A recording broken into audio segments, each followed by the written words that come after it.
నీవు పని పూనుకొనుము, యెహోవా నీకు తోడుగా ఉండును. మొదటి దినవృత్తాంతములు 22 అధ్యాయం 16 నీవు అనుకున్నటువంటి పనిలో, నువ్వు చేస్తున్నటువంటి ప్రయత్నంలో నీకెవరూ తోడు లేరని నిరాశ చెంది ఉన్నావా? బాధపడుతూ ఉన్నావా? నువ్వు చేస్తున్నటువంటి ఉద్యోగ ప్రయత్నం కావచ్చు, నువ్వు చేస్తున్నటువంటి వ్యాపారం కావచ్చు, నువ్వు చేస్తున్నటువంటి నీ చేతి పని ఏదైనా సరే, నా పనిలో ఎవరు నాకు తోడుండటం లేదు, ఒంటరిగా నేను ఈ పని చేయలేకపోతున్నాను, ఎవరు నాకు తోడుగా ఉండేదని చెప్పి నిరాశ నిస్పృహతో ఉన్నటువంటి నీ జీవితంలో ఈ వాగ్దానం ద్వారా దేవుడు నీతో మాట్లాడుతూ ఉన్నాడు. ఈ లోకంలో ఉన్నటువంటి వారు నీకు తోడుగా ఉంటానని చెప్పి మాట ఇచ్చి మాట తప్పచ్చేమో కానీ నా యేసుక్రీస్తు ప్రభుల వారి ఉదయకాల సమయంలో నీతో వాగ్దానం చేస్తూ ఉన్నాడు. నీవు చేయాలనేటువంటి పనిలో ఈ లోకంలో ఉన్నటువంటి వారు నీకు తోడుగా ఉంటానని చెప్పి మాట తప్పిన ఆ యేసుక్రీస్తు ప్రభుల వారు నీకు తోడుగా ఉండి ఆ పనిలో నీకు విజయాన్ని దయచేసేటువంటి వాడిగా ఉన్నాడు గనుక ఇక నుంచైనా ఆ యేసుక్రీస్తు ప్రభుల వారి మీద మనం విశ్వాసం నమ్మకం కలిగి జీవించాలని కోరుకుంటూ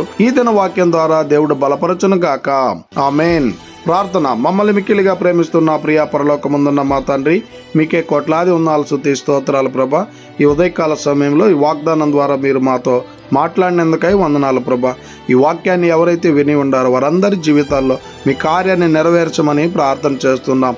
అవును తండ్రి, చేసేటువంటి పనిలో ఎవరు తోడు లేరని, చేసేటువంటి ప్రయత్నంలో ఎవరు తోడు లేరని నిరాశ నిస్పృహతో ఉన్నటువంటి వారి జీవితాల్లో మీరే వారికి తోడుగా ఉండి ఆ యొక్క పనుల్లో వారికి విజయాన్ని అనుగ్రహించమని ప్రార్థన చేస్తూ ప్రతి బిడ్డని మీ కృపగల హస్తాలకు అప్పచెప్పుకుంటున్నాం ప్రభా. ఈ దినాన ఏ పని అయితే పూనుకుంటూ ఉన్నారో, ఏ ప్రయత్నం అయితే చేస్తూ ఉన్నారో, వాళ్ళు చేసే ప్రయత్నంలో, వాళ్ళు చేసే పనుల్లో, వాళ్ళు చేసేటువంటి ప్రయాణాల్లో మీరే తోడై ఉండి నడిపించమని ప్రతి బిడ్డను మీ కృపగల హస్తాలకు అప్పచెప్పుకుంటూ కృపనే కోరుకుంటూ యేసుక్రీస్తు పరిశుద్ధ నామమున అడిగి మరి ప్రార్థిస్తూ ఉన్నాం తండ్రి.